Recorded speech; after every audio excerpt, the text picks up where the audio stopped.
Scorpio, this is your July 24 soul story if you've got a sun rising or moon in the sign. I hope these messages are going to help you as you navigate through the next few weeks. It's Romy. Thanks for joining me on the channel. We're opening up with the Two of Fire. I think you're shaping a new life for yourself. It's stripped back, it's simplified, it's surrounded by meaning and by moments that matter to you. This could be your mantra for July. Neptune stations retrograde in Pisces from the 2nd, and what it reveals, to a certain extent, you already knew. Nothing really comes as a huge surprise, I think, to Scorpio. There's always that innate intuitive knowing at what is on the horizon. Your body tells you long before things show up in the physical manifested reality. Nonetheless, there's something about July, and I think as you observe and choose to receive the wisdom that's imparted to you this month, and you reflect actually on your journey that's got you to this point, I think the new plan and this kind of shaping or reshaping or molding something to be more aligned with who you are and the way that you feel right now in your life is kind of refreshing and quite cathartic. You know, this is water energy, Cancerian season, and it speaks your language. So there's a certain degree of ease, albeit sometimes the sensitivity of that emotional experience can have you wanting to withdraw, and sometimes it just feels like people get too much, life gets too much. Nonetheless, I think as we approach the new moon in Cancer on the 5th, you are really thinking back, you know, around the resiliency, the grace, the rawness and the realness of what it's taken for you to kind of arrive at this exact moment. It's been messy, it's been beautiful, and I think there's a humility that you're sitting with, and that kind of conversation that you're having with yourself in the quiet moments that's like, you know what, I did good. And the soul is relentlessly pulling us towards where we belong, where we will be more awakened, more liberated, more evolved. And the Hermit says, you know, this is a time of inner reflection for you. So I think at that new moon, as you plant new seeds and you decide what happens next, and you really think about, how do I want to simplify things around me? You know, there are various keys here. Each one gives you an opportunity to have a type of life experience. I always say our destiny is set, you know, the blueprint is there, but we have, to a degree, a certain amount of free will that enables us to choose different paths in order to arrive at the same destination with the preferences that we have. And I think that there's a moment for you in July that says, you know, which way do you want to go? Like, all paths, all roads are meaningful, but perhaps there's something right now that's calling you. There's something that feels like it's more of a priority to you.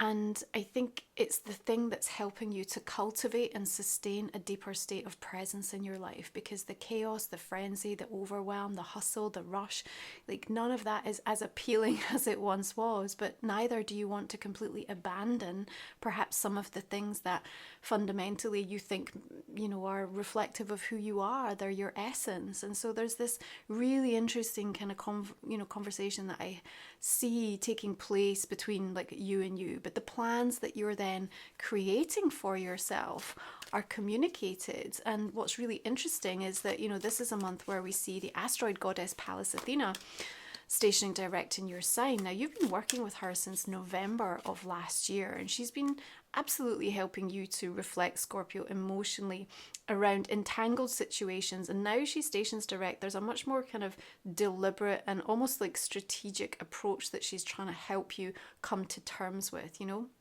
I think there was difficult conversations that needed to be had. Maybe they're still ongoing to a certain degree in different areas of your life. But the wisdom that's come from that and the way in which you've changed now demands like an action to be taken that is the formulation of like a different plan. And you've got this King of Water coming through here, and you know, he's just embodying everything compassionate and all of the empathy, the tenderness, the sensitivity, the healing that's required in any given situation. You know, a tremendous amount of wisdom between these two archetypal energies showing up for you to help you with the plan and the choices and the decisions that you need to arrive at for yourself through the course of this month, right? You have the strength to see something through, and you have the strength to go all the way. The King of Water, though, shows up in almost like a mentoring capacity, you know, whether that's the wisdom of somebody stepping into your life or the commune that you have with your higher self. Nonetheless, the way that that advice or that counsel is received by you, you know, there's a sensitivity to it, and there's a deep understanding and a kind of opening up on the heart chakra that says, you know what, like, I know this is what I need to do, like, this is the right thing. And when I say that, I want you to notice the exhaustion. I want you to tune into, you know, where is that showing up energetically, emotionally, mentally, physically for me, because that's what needs to get attended to. And as you know, you have this observation, this kind of receiving of what wants to be understood by you in the month of July, you are going to be preparing a new kind of game plan for yourself. But honestly, mark my words, it's certainly one that is much more simplified. You know, you are not interested in overcomplicating anything anymore. It's just like, let me be here, let me enjoy the fullness of this experience, make this a memory, make this matter, make this important. Queen of Water here, powerful partnership and combination.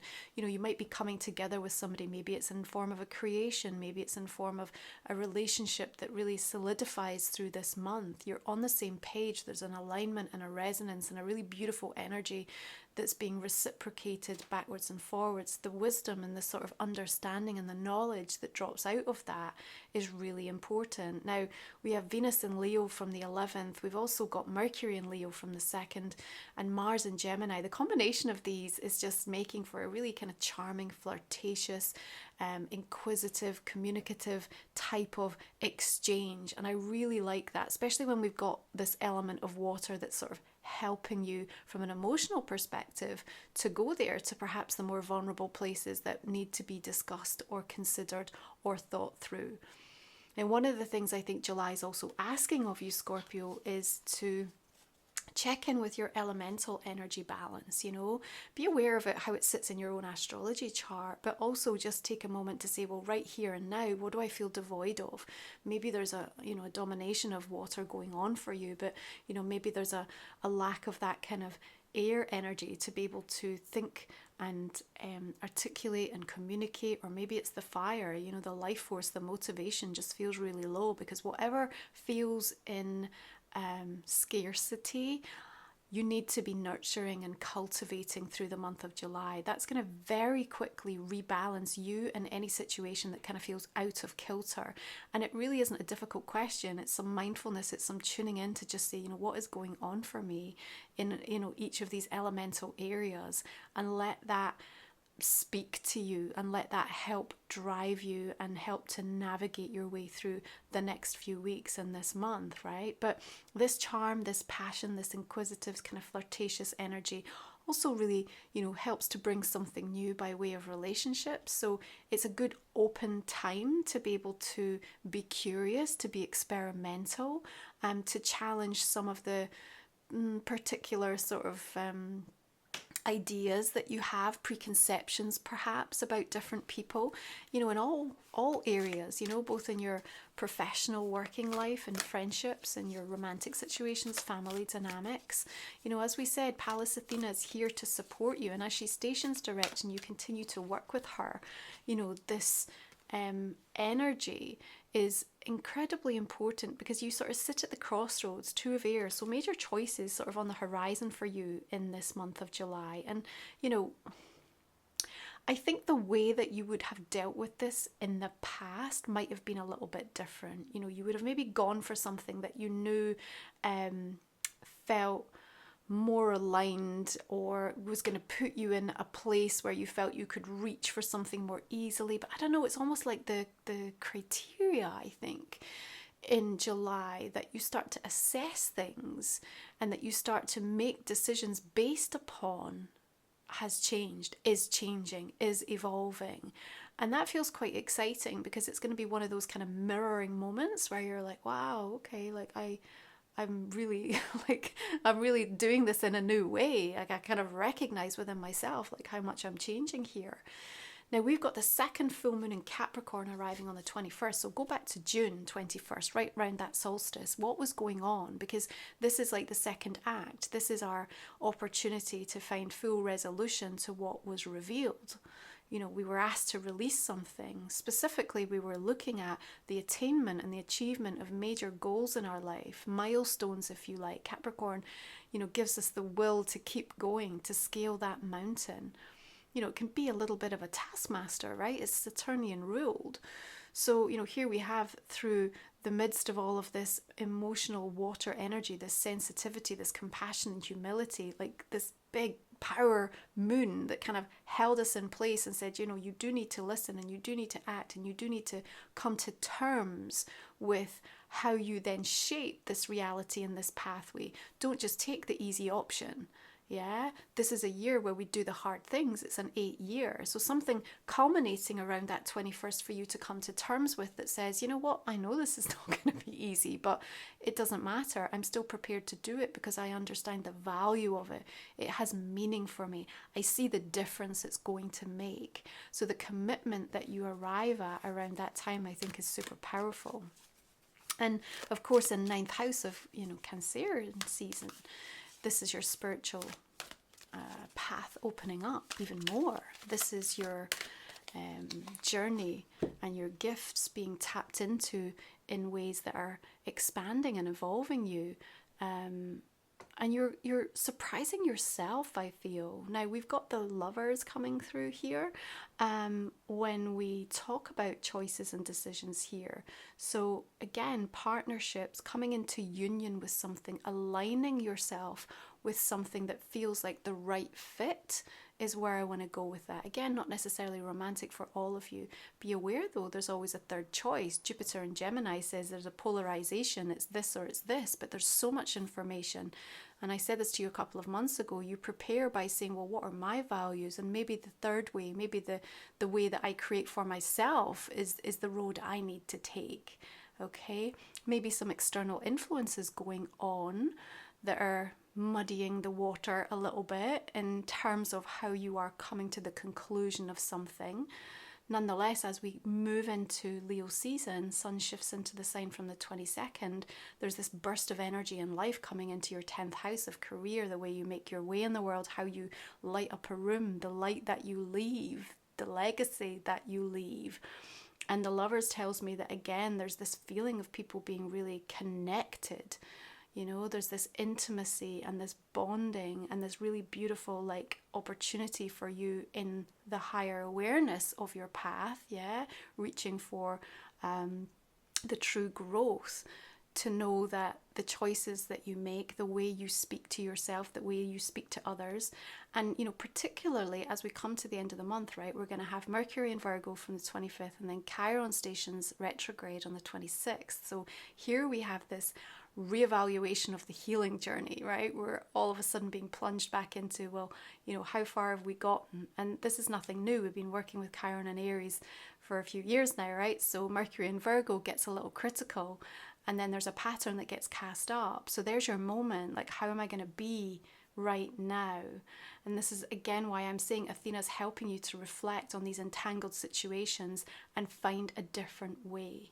Find a different way. But what I also see is you will go all the way. You have the strength to see something through. Hear that message. It's really important for you. Yeah, so if you are new to the channel, we cover our last 3 cards in the extended version of my reading. You can find that in the comment section below. The link will give you access to my reading, which is for another 30 minutes or so. We'll look at a personal question and a relationship card for you as well for the month of July. I hope you'll join me. It's a way for me to continue to show up for the free readings, so that investment really makes a difference. Thank you so much. We're just going to clarify these cards, see the direction we'll be taking this reading, what more we're going to pull through for you. We've got the 6 of Cups coming up. We've got the King of Wands. The Hermit shows up with the 5 of Swords and the 8 of Cups. Interesting. King of Water, Ace of Pentacles, and the Hierophant. Really love that energy of the King of Cups through this month. About this Queen, the Chariot. Another Two of Swords, really at a crossroads, sitting on the fence with regards to something, you know, not feeling like you want to make the wrong move, but High Priestess is helping you here. Justice, beautiful. Lots of Libran energy here. Might be an important factor, maybe a Libra person, or certainly the qualities. Also kind of want to go back perhaps to what was going on around that Libra full moon earlier in the year with the eclipse. That might feel like it's relevant. I think something's coming back from around that time. Pay attention in July.